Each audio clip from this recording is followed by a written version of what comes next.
Hello dear students, good morning to all. आप सभी का एक बार फिर से केमिस्ट्री विद उपाध्याय सर में स्वागत है। बच्चों, जैसा कि आप सभी जानते हैं कि इस वीडियो लेक्चर के माध्यम से हम लोग क्लास को डेली कंटिन्यू करने की कोशिश कर रहे हैं, जिससे कि आपका जो पढ़ाई है वो रुके नहीं, चलता रहे। और इसके बाद मैं आपको बहुत जल्द हो सके तो अगले कल की क्लास वाले वीडियो में या शाम तक एक और वीडियो अपलोड करूंगा जिसमें मैं लाइव क्लास के बारे में एक्सप्लेन करूंगा कि मैं कब लाइव किस चैनल पे कितने बजे आ रहा हूं, और वो एक लाइव क्लास फिक्स कर दिया जाएगा, जिससे आपको वहां पे एक टाइम दे देंगे, उस टाइम में दिया जाएगा, बताया जाएगा कि कितने बजे हम लाइव रहेंगे। आप उस चैनल से जुड़ें और उस चैनल पे आप अपनी पढ़ाई को कंटिन्यू करेंगे। और बाकी जो ये चैनल है इससे भी आपको 1 बाय 1 करके वीडियोस अपलोड किए जाएंगे और होते रहेंगे। जैसा कि हम सभी विलेन की बात कर रहे थे, विलेन के सांद्रता पद के बारे में स्टडी कर रहे थे प्रीवियस लेक्चर्स में। आज ठीक उसी सॉल्यूशन के सांद्रता पद को आज के इस लेक्चर में हम लोग आगे बढ़ाते हुए बात करने जा रहे हैं। तो आइए शुरुआत करते हैं बच्चों। जैसा कि हम सभी प्रीवियस क्लास में मोललता के ऊपर डिस्कस किए थे, और आज के क्लास में बच्चों हम लोग डिस्कस करने वाले हैं मोल फ्रैक्शन। तो आज के क्लास का हमारा टॉपिक है वो मोल फ्रैक्शन है। स्टूडेंट्स देखिए, मोल फ्रैक्शन को हिंदी में मोल अंश या मोल प्रभाज कहा जाता है। बच्चों देखो, यहां मोल का मतलब सबको बता चुके हैं। मोल जो होता है पदार्थ की मापन इकाई होती है, जिसको पदार्थ की मात्रा को मोल में मापा जाता है। अंश का मतलब हिस्सा होता है, ध्यान रखना। अंश का मतलब क्या होता है? हिस्सा समझ में आता है जी? हिस्सा मतलब उसकी जो भागीदारी होती है, भागीदारी वह होता है। जैसे मान लीजिए प्रॉपर्टीज में हिस्सा दो लोगों के बीच में 50-50 या जैसे भी हो, तो वही हिस्सा, वही भागीदारी की हम बात करते हैं। तो वही जो है हमारे पास अंश है, क्योंकि हम जानते हैं WKT, मैं आपको पहले से पढ़ा चुका हूं। जो विलयन होता है, वही विलयन जो पढ़ा रहे हैं, विलयन जो होता है वो दो लोगों से मिलकर के बनता है। एक होता है, बबुआ याद करो, एक होता है विलेय और दूसरा होता है विलायक। जब याद कर लेते हो कि विलयन जो है विलेय और विलायक के मिलने से बनता है, तो अब जानना है कि उसमें विलायक का हिस्सा कितना है और विलेय और विलायक दोनों की भागीदारी कितनी है। मतलब कि जो ये विलेयवा है इसका कितना अंश है विलयन में, और जो ये विलायक है इसका कितना अंश है उसी विलयन में। तो इसी अंश की बात जो करते हैं हम लोग मोल के पद में करते हैं। इसीलिए बच्चों यहाँ जो टॉपिक हमारे पास विलयन की जो सांद्रता पद होती है वो मोल अंश आती है। इसी कारण से इस सांद्रता पद को हम लोग मोल अंश कहते हैं। और आइए आप देखते रहिए, एकदम बने रहिए इस वीडियो के अंत तक, क्योंकि ये वीडियो बहुत ही ज्यादा इंटरेस्टिंग होने वाला है। और ये टॉपिक जो है वो पूरे सॉल्यूशन का, पूरे विलयन चैप्टर का एक इंपॉर्टेंट पॉइंट है। इसके बाद पढ़ाएंगे राउल्ट्स लॉ, हेनरी का नियम, राउल्ट का नियम, पर जो भी कॉलिगेटिव प्रॉपर्टीज पढ़ाएंगे, अणुसंख्यक गुणधर्म, ये सारे में मोल अंश का यूज आने वाला बच्चों। तो आइए बने रहिए लास्ट तक। चलिए हम लोग बात करते हैं। अब ये आप समझ गए होंगे, इस डायग्राम, इस स्केच को हम इरेज करेंगे और इसको इरेज करने के बाद हम आगे बढ़ाएंगे। चलिए हम देखते हैं, हम लोग स्टार्ट किए। चलिए स्टार्ट हो गया। सभी लोग देखते रहो एकदम कॉन्सेंट्रेट करके, क्योंकि अब यहां से जो चीजें छूटेगी, जहां डाउट होगा, आप तुरंत इसके बाद कमेंट बॉक्स में कमेंट करेंगे। चलो बच्चों देखो, हम लोग सबसे पहले जानते हैं मोल का मतलब। मोल जो होता है पदार्थ की मात्रा को व्यक्त करता है, और अंश मतलब हिस्सा या भागीदारी को बताता है। तो किसी पदार्थ के मोल अंश की बात करें हम, इसका मतलब उस पदार्थ के हिस्से की बात कर रहा है, वह पदार्थ किसी विलयन में कितने मात्रा में उसकी भागीदारी कितनी है। तो आइए स्टार्ट करते हैं हम लोग परिभाषा। हम लोग बात करेंगे कि किसी विलयन में उपस्थित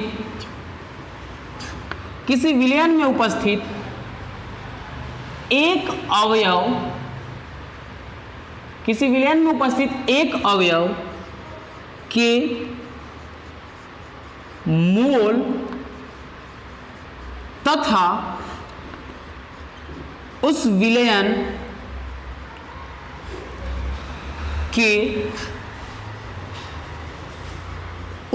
के संपूर्ण अवयव के मोलों की संख्या के अनुपात को मोल अंश या मोल प्रभाज कहा जाता है। बच्चों ध्यान रखना, मोल अंश और मोल प्रभाज किसे कहते हैं बच्चों? तो किसी विलयन में उपस्थित एक अवयव के मोल तथा उस विलयन के संपूर्ण अवयव के मोलों की संख्या, उन दोनों का जो अनुपात होगा वही क्या कहलाएगा बच्चों? मोल अंश और मोल प्रभाज इसे ही कहेंगे, उसे हम लोग मोल अंश या मोल प्रभाज कहेंगे। आइए अब बात करते हैं मोल अंश या मोल प्रभाज। मोल अंश या मोल प्रभाज को हम लोग प्रभाज को किसके द्वारा सूचित करते हैं बच्चों? जो क्लास किए होंगे विलयन का वो जरूर उनके ध्यान में आ गया होगा, वो खुशी से झूम रहे होंगे कि मोल अंश और मोल प्रभाज को जिससे सूचित किया जाता है वो बड़े अक्षर में x द्वारा सूचित किया जाता है। बच्चों ध्यान रखना, बड़े अक्षर का x जो होता है ये मोल प्रभाज का संकेत होता है, उसका ये सूचक होता है, संकेत होता है, उसका सिंबल होता है, उसका सूचक होता है, संकेत या उसका सूचक होता है, जिसे हम लोग अंग्रेजी में सिंबल कहते हैं। राइट।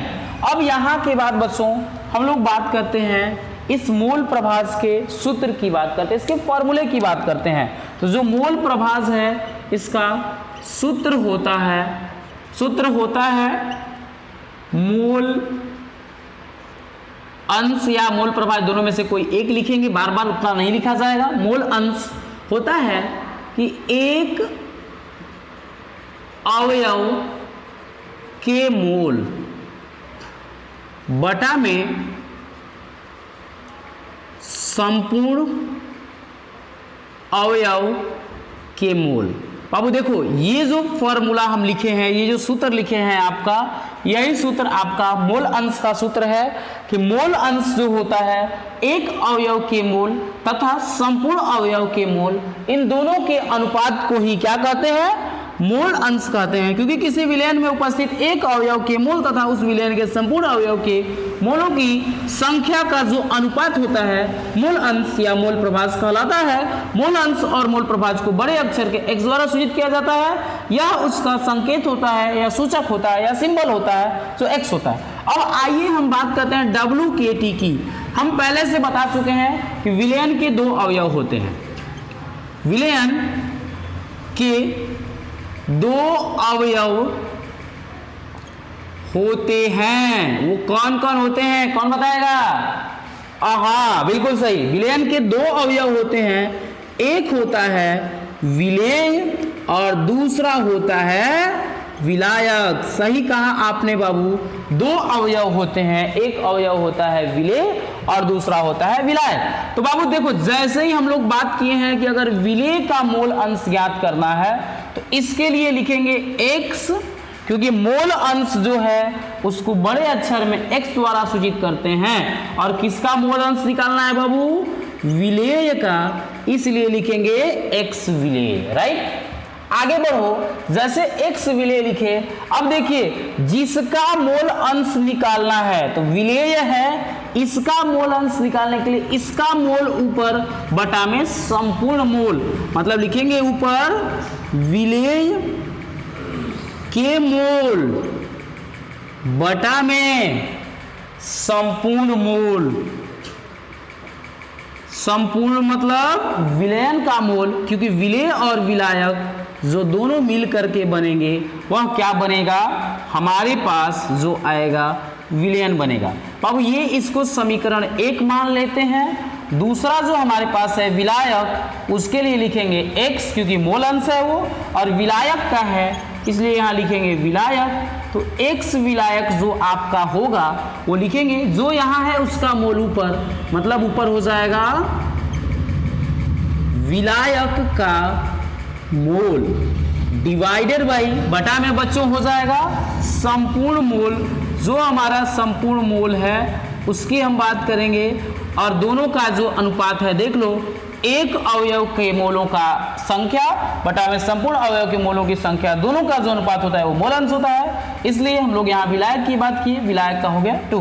अब हम लोग बात कर लिए, हमारे पास दो मोल अंश के फॉर्मूले होते हैं, एक होता है तो विलेय के पद में और दूसरा होता है विलायक के पद में। विलेय और विलायक के पद में, विलेय और विलायक के पद में हम सभी जानते हैं, हम यहाँ एक बार फिर से WKT का यूज करने वाले हैं। WKT वी नो दैट, हम लोग जानते हैं बच्चों, हम लोग क्या जानते हैं, तो हम जानते हैं कि जो विलयन होता है, ध्यान से देखो, जो विलयन होता है, विलयन, बच्चों ध्यान से देखो, इधर देखो बच्चों, यहाँ विलयन जो होता है वो क्या होता है, विलेय प्लस विलायक। ये विलेय और विलायक मिलकर के क्या बनाता है, विलयन। अगर विलयन का मोल अंश देखना होगा तो लिखेंगे मोल अंश को x, और विलयन का है इसलिए क्या हो जाएगा, x विलयन हो जाएगा, राइट। अब हम बात करते हैं विलेय और विलायक दोनों मिल करके विलयन बनेंगे, इसका मतलब हो जाएगा x विलेय प्लस x मोल अंश के लिए, और यहां हो जाएगा विलायक, राइट। तो ये हो गया हमारे पास x विलयन का फॉर्मूला, x विलेय प्लस x विलायक। ये जो है आपका फॉर्मूला, वो फॉर्मूला है विलयन के मोल अंश का। अब आते हैं हम लोग विलयन के मोल अंश में, थोड़ा सा डिटेल में हम लोग चलते हैं। तो डिटेल में चलेंगे इसका सब, तो लिखेंगे x विलयन, राइट। जैसे ही आप x विलयन लिखते हो, देखो x विलेय की मान, x विलेय के लिए हम लोग क्या लिखे हुए हैं, विलेय के मोल बटा में संपूर्ण मोल। मतलब समीकरण 1 से अगर हम बात करें तो हम लिख देंगे यहाँ पे समीकरण 1 तथा 2 से हम लोग फॉर्म दोनों का योग कर रहे हैं। तो यहाँ जब 1 तथा 2 से हम बात करेंगे तो लिखेंगे x विलेय का मतलब विलेय के मोल बटा में संपूर्ण मोल। तो अब हो जाएगा यहाँ पे विलेय के मोल बटा में संपूर्ण मोल प्लस x विलायक, विलायक कहा जाएगा विलायक के मोल बटा में संपूर्ण मोल। यहां लिखेंगे हम विलायक के मोल डिवाइडेड बाई संपूर्ण मोल। बच्चों देखो दोनों का, ठीक है बच्चों, जैसा कि रेडी कीजिए, रेडी है बच्चों। देखो जैसा कि हम लोग बात कर रहे थे विलयन का, थोड़ा सा टेक्निकल फॉल्ट आ गया था जिसकी वजह से वीडियो स्किप कर गया था, तो फिर हम लोगों ने नेक्स्ट वीडियो बना करके इसको ऐसे किया। अब देखो जैसे कि हम बात कर रहे थे विलयन का, विलयन जो होता है वो विलयन x विलेय प्लस x विलायक। x विलेय के जगह पे हम यहाँ लिख चुके हैं, x विलेय का जो फॉर्मूला था समीकरण 1 से, और जो x विलायक है उसके लिए हम लोग समीकरण 2 से बात कर चुके हैं। यहाँ पे समीकरण 1 और समीकरण 2 का जब योग करते हैं, जब हम लोग दोनों को जोड़ते हैं तो हमारे पास जो यहाँ से आता है कि संपूर्ण मोल नीचे हो जाएगा,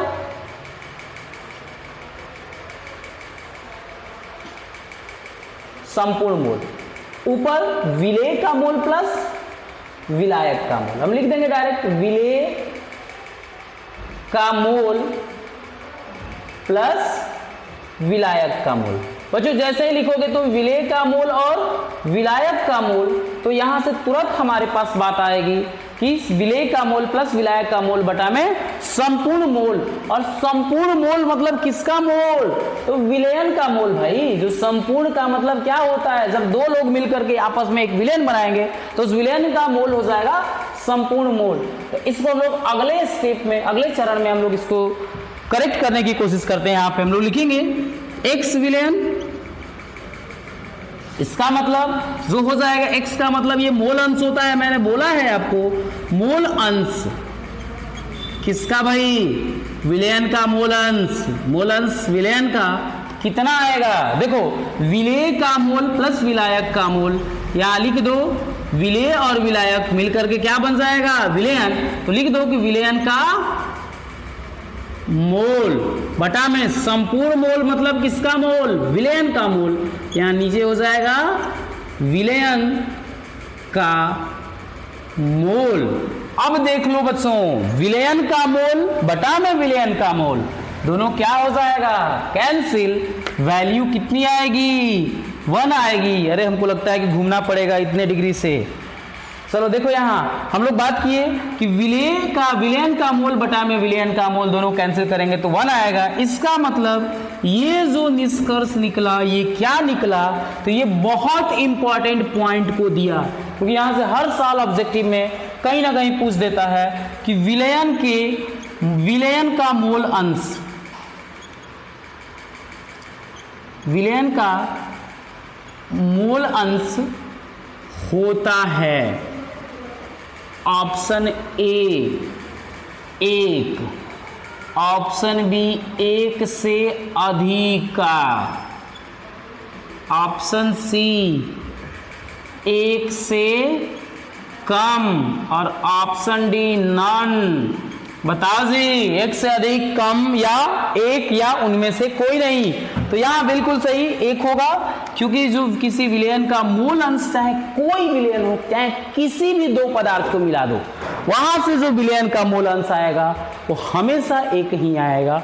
ये रहा आपके आज के क्लास का मूल कंसेप्ट, जिसका थ्योरेटिकल एक्सप्लेनेशन। ठीक है, अब इसके बाद हम लोग इसी मूल अंश की बात, इसी मूल प्रभास की बात जो है मैथमेटिकल एक्सप्लेनेशन के जरिए, मैथ की भाषा में इसे हम लोग किस प्रकार से करते हैं, तो आप बस इसका ध्यान रखेंगे और इजीली हो जाएगा। हम बस जस्ट आपको 5 मिनट में ये कंप्लीट करा देंगे कि जो मूल अंश है वो कैसे क्लियर होता है। यहां तक आप सभी का हो गया होगा। जिन बच्चों का नहीं हुआ होगा वे बच्चे वीडियो को स्किप करके, रोक कर, थोड़ा सा पीछे जा करके स्क्रीनशॉट लेकर वापस नोट्स बनाएंगे, और फिर हम लोग उसमें जहां भी आपको प्रॉब्लम होगी आप मेरे से कमेंट बॉक्स में कमेंट करके बताएंगे कहाँ प्रॉब्लम है, वीडियो की क्वालिटी कैसी है, लिखा हुआ दिख रहा है या नहीं दिख रहा है, इन सब के ऊपर आप चर्चा करें और मेरे साथ शेयर करें, जिससे मैं आपको कोशिश करूं कि आपको बेस्ट से बेस्ट दिया जाए, ताकि आपको धीरे धीरे क्या हो, आपका जो भी है कंफ्यूजन वो कंप्लीट हो जाए। अब बात करते हैं बाबू, जैसे इसी को हम लोग आगे बढ़ाते हैं। हम लोग बोले मैथमेटिकल एक्सप्लेनेशन।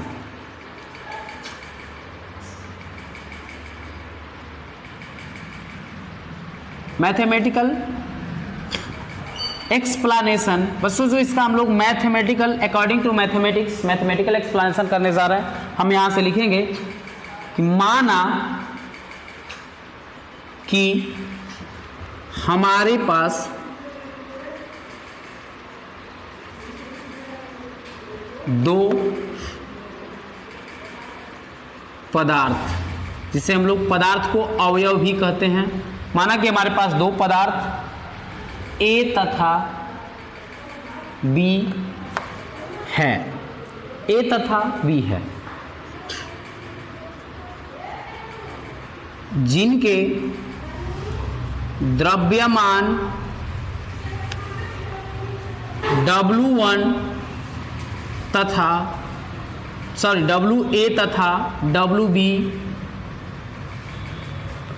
दिए गए हैं।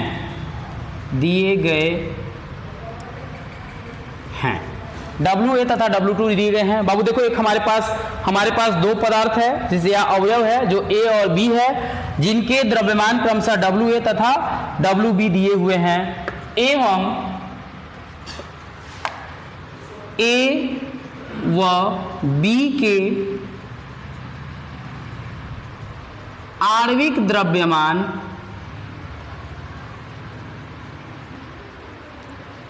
A व B के आणविक द्रव्यमान क्रमशः Ma तथा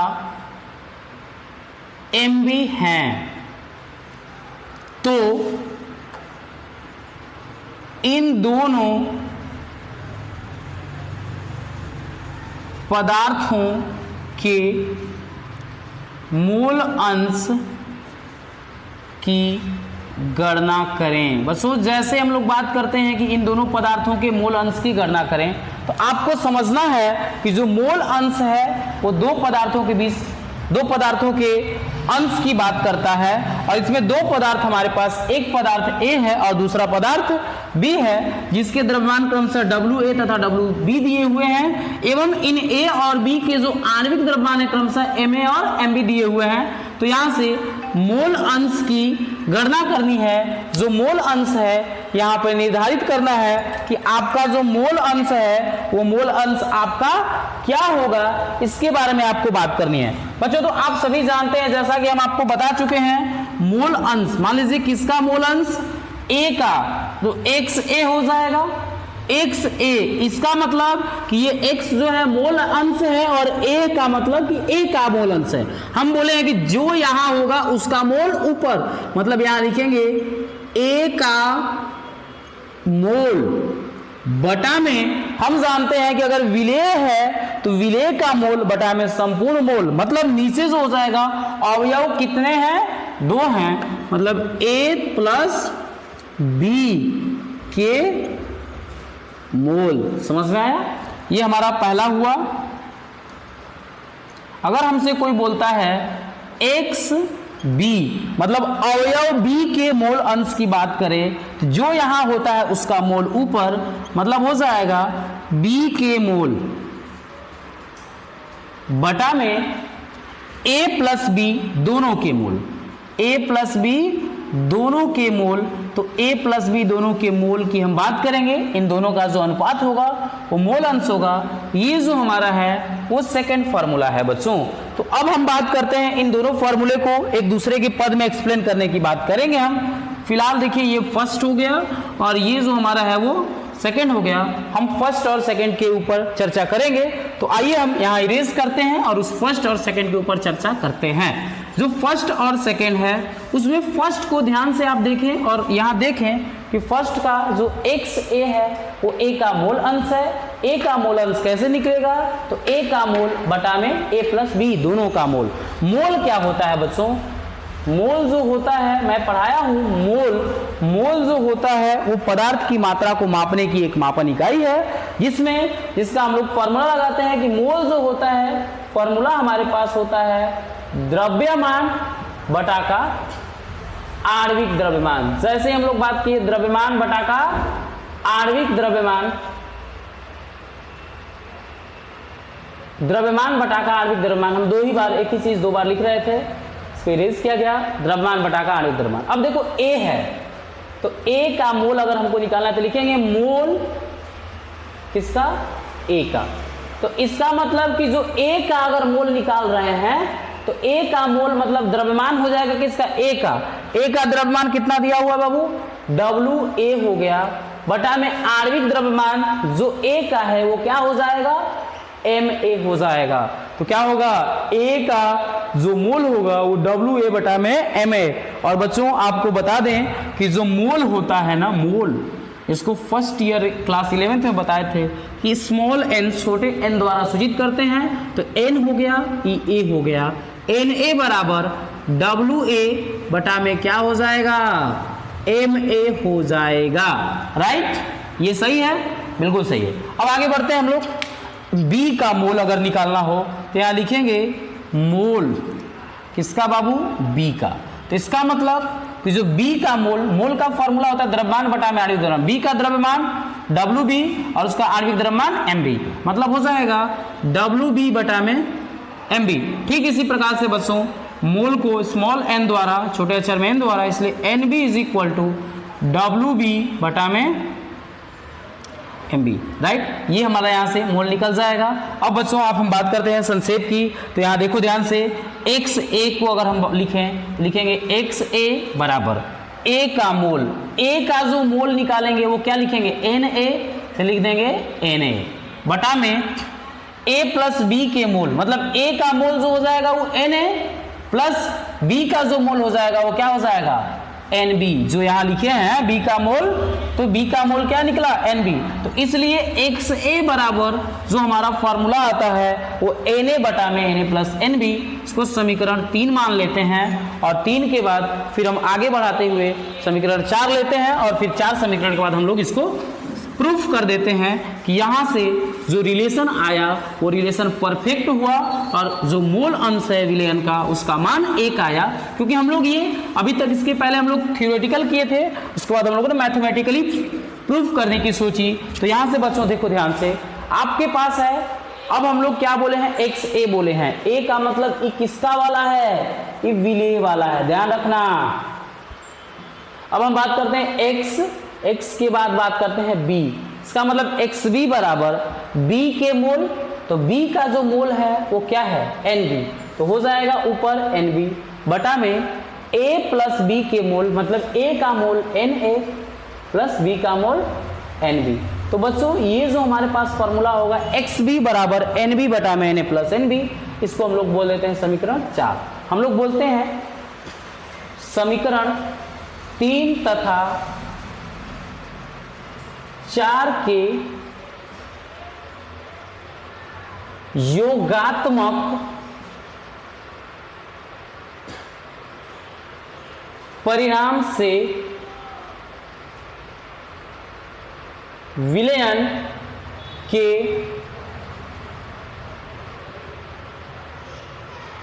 मोल अंश का निर्धारण संभव है। मतलब 3 और 4 का जो योगात्मक परिणाम होगा, जब 3 और 4 को जोड़ेंगे तो हमारे पास विलयन के मोल अंश का निर्धारण संभव है। इसका मतलब लिखेंगे XA plus XB is equal to एक जो अवयव है और दूसरा अवयव है, जब दोनों अवयव आपस में मिल जाएंगे तो बन जाएगा विलयन, तो लिखेंगे X विलयन। इसका मतलब XA plus XB is equal to X विलयन। तो XA जो है इसका मान हम लिखे हुए, XA का मान क्या होगा बाबू, यहाँ Na upon Na plus NB, right, plus XB, जो XB है वो यहाँ NB upon Na plus NB, लिखेंगे NB upon Na plus NB। बच्चों देखो इन दोनों का एलसीएम जो हो जाएगा वो सेम हो जाएगा और यहाँ जो है वो क्या है X विलयन, मतलब जो विलयन है हम यहाँ लिखेंगे। अब दोनों का एलसीएम सेम हो जाएगा, हम लिख देंगे यहाँ पे Na प्लस NB, ऊपर क्या हो जाएगा Na plus NB is equal to X विलयन। बच्चों ध्यान से देखो, जो विलयन का मोल अंश है वो क्या हो गया, ऊपर और नीचे क्या हो गया, सेम। इसलिए हम लोग यहाँ कहेंगे कि जो X विलयन होता है वो कितना होता है, 1 होता है। इसी कारण से कहा जाता है कि किसी विलयन का जो मोल अंश होता है वो हमेशा 1 होता है, किसी विलयन का मोल अंश हमेशा 1 होता है। अगर मान लीजिए आपके पास एक अवयव का मोल अंश दिया हुआ है, दूसरे का पूछ रहा है, 1 में से घटा लीजिए, जो आएगा आंसर होगा। तो आज का वीडियो यहीं तक हुआ, जिसे हम लोगों ने मैथमेटिकली प्रूफ करके देखा, ये सिद्ध किया कि जो विलयन का मोल अंश होता है वो हमेशा 1 होता है। बच्चों नेक्स्ट क्लास में जो हम लोग इस टॉपिक जो मोल अंश की बात करें हैं, उस मोल अंश के न्यूमेरिकल की बात करेंगे, उसके क्वेश्चंस की बात करेंगे। नेक्स्ट वीडियो लेक्चर्स में जो हम लोग डिस्कस करेंगे वो सिर्फ और सिर्फ मोल अंश के क्वेश्चन के ऊपर होगा, उसके न्यूमेरिकल्स के ऊपर होगा। तो चलिए आज के लिए बस इतना ही, दीजिए इजाजत। फिर हम लोग मिलते हैं कल के क्लास में एक नए वीडियो लेक्चर के साथ, एक नए उम्मीद और एक नए, चलिए।